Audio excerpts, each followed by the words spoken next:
Hello, in this lab, lab 6, analysis of one-dimensional motion. Okay, in this lab we analyze one-dimensional motion. If an object is in uniform motion, which means constant speed, its displacement is being varied with time with a linear relation. It's a function of time.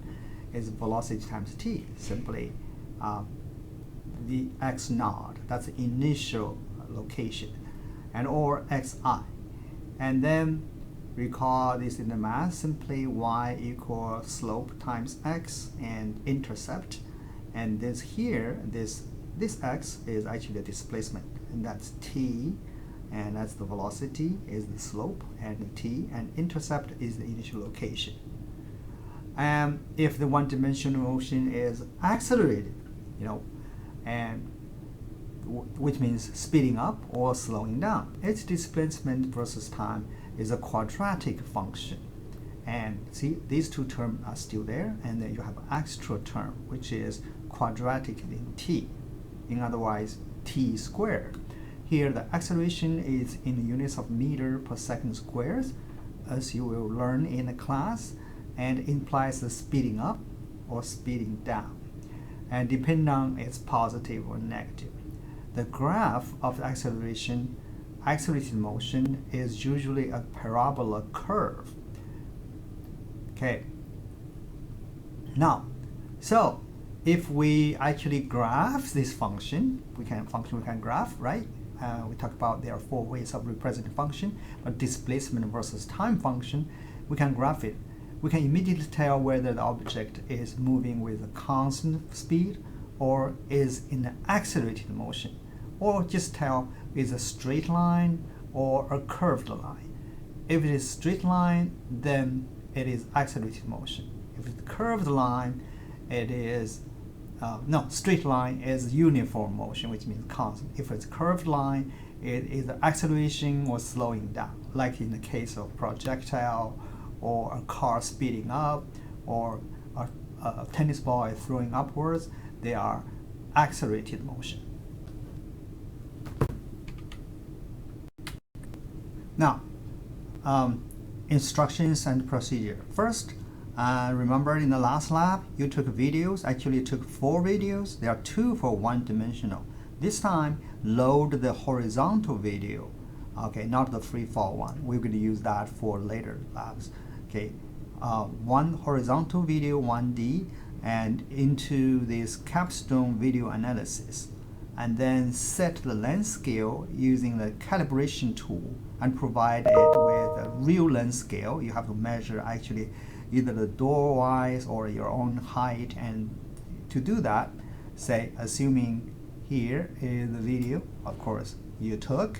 Okay, don't use my video, this time use your own video, a car running on the road, and then you start the capstone axis using the video analysis tool and find out that, so this is like,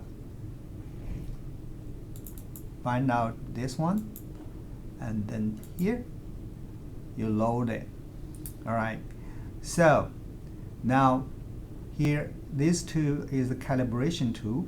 So it's holding the upper side and it enlarges. You will say to the bottom of this tree, right? Here you go. So that's the calibration tool. And then here, okay, I physically went there, knowing that it's not 1 meter. It's actually, right, it's actually 4.2 meter in my case. But if you have your own video, you have to include something in there. You really go there, know the scale. So then the object will know my scale. Okay? Okay, the video. Then you're ready to trace. Then next step is to line up the coordinate axis and the origin at the proper location on the display. So they're coordinated on the display, and you move the origin a little bit away but close to the object. And since we are not carrying up vertical direction. Y direction we don't care, and the axis should be level with the object. All right, so let me see what I mean. So this is the coordinate. Okay, you can move wherever you want. So that's 0 y direction. You see y, and this one is x. So x direction, y direction.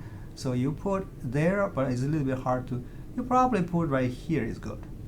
Okay, and for x, or in my case, because I'm going to click the front, so you don't level.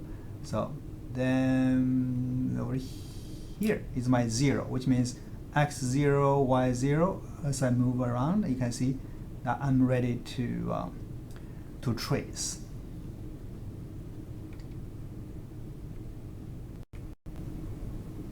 Then you should get ready to trace the object, right? By looking at this icon, this one.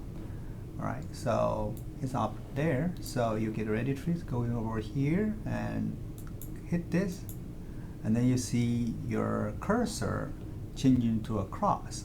Now don't simply press it, and then if you press this, it will put a red cross and there. Okay, see, and then that's red cross, and then click the same place every time. Click and click. So see, this represents where the car is. As front, of course, you click the same place every time.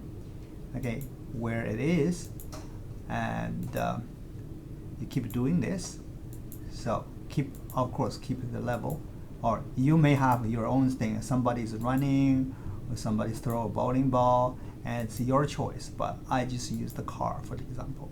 But you're gonna use your own video for this. Now you're done with the tracing. Okay, and it's look like this. Now you're done with the tracing, but now you remember to put this back. Okay, put this back so it turns into a cursor. Now the next is to plot, graph. Okay, over here, graph x of t. Okay, and select on the vertical axis the object's x coordinates. On a horizontal axis, you choose the time. So it goes like this. So the first graph is already here. So you over here choose object number 1, x coordinates, and then the horizontal axis. Okay, but this is also x, of course. Choose the time. So that's this time plot. You see, by default, it gives you some scale from 22. That's the entire video's length. In fact, we don't want that long. And then you can do two ways to bring this to the center, bring this graph to the center, and you can by changing the scales. Okay, first way is to change. There are two ways to do this, and one way is to click here, and right click, and then axis properties. Let's see how long I have done, from 0 to 2 seconds. Axis scale. Okay, in your case, you should change your accordingly your video. Maximum 2 seconds, 0, and then 0. Okay, in fact, let's click OK. So that's a little bit wiggly, just because I sort of not really that careful by clicking the point. If you click exactly, but almost exact straight line, and then that's the position in meters. Say if and that already carry a lot of information, right? So if you would ask how far the object has gone in this scope, it go from 4 meters go over to 21 meters, right? Now we have the graph. First you check to see if the graph looks like a straight line, and also answer the question, how far does the object travel in this run? Well, I think from here to here, just read off your graph. Remember, your own graph. And then what's the initial position, and you go from here, where it starts. That's the y-intercept. That's your initial position. And does the graph look like straight line? If you use a uniform motion, it looks like straight line. If it's not, it's going like this. It will just simply answer from your graph. And next is, since this is a function, you want to find its equation representation of the function. So by doing a so-called curve fitting, okay, for your graph, and you look like this on the top, and over here on the top you have this sign. And if it looks like straight line, you will use the linear fit m, that's a speed, and x times b. Then you will see a best effort straight line drawing through to represent your function. Here's how it works. Hold on. Alright, so we'll do a curve fitting by choosing this. Since this looks like a straight line, but if it's not, it looks like this. If it's not a straight line, you're going to choose the quadratic. But if it's straight line, you're going to choose a linear. If it's not, you're going to choose a quadratic fit. Okay, and that will be your choice for next lab. Okay, this one, linear, you see. Okay, and then go. And see, it goes, you see the straight line over here? There's a line fitting through. Okay, and that is the equation with a slope of 8.8 and b is 4.08. That r, and the quality of that r is how well that fit into, because the dots are the real data. If you're not doing well, or the actual data is not a straight line, it does this so-called best effort fit. Remember the words, best effort fit, and try to do a best cover as many points as possible. And so that R is the quality. 1 actually the best quality. If it's something less than 1, it's less. Things if your data is sort of like scattered all over the places, but it will do it by drawing a straight line through it. And the R may be 0.7, 0.8, or some 85% fit, something like that. Okay, so it's not of our main concern in here, but it's good to know. So that's called best effort. Okay, and then important here is to get the slope is m, and write down, remember this part, and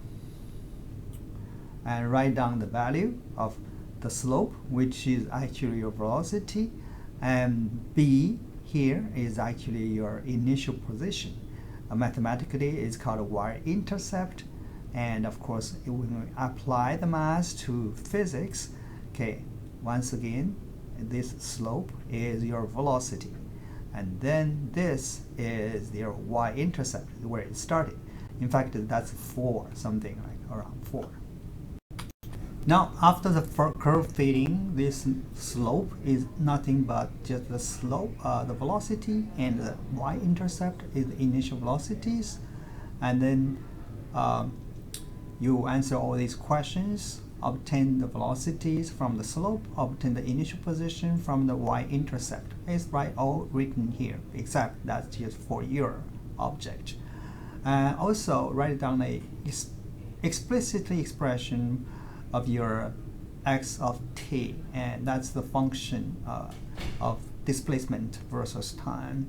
For example, if your speed is 4 meters per second, right, and then the initial position is 2.5 meters, your function would be like 4, that's a slope, times t plus 2.5. Finally, it just make sure what you understand what you're doing. Answer this question, what is, just substitute 1.5 t and from your object and see what you get. And that is actually the location of your object when it is at 1.2 seconds.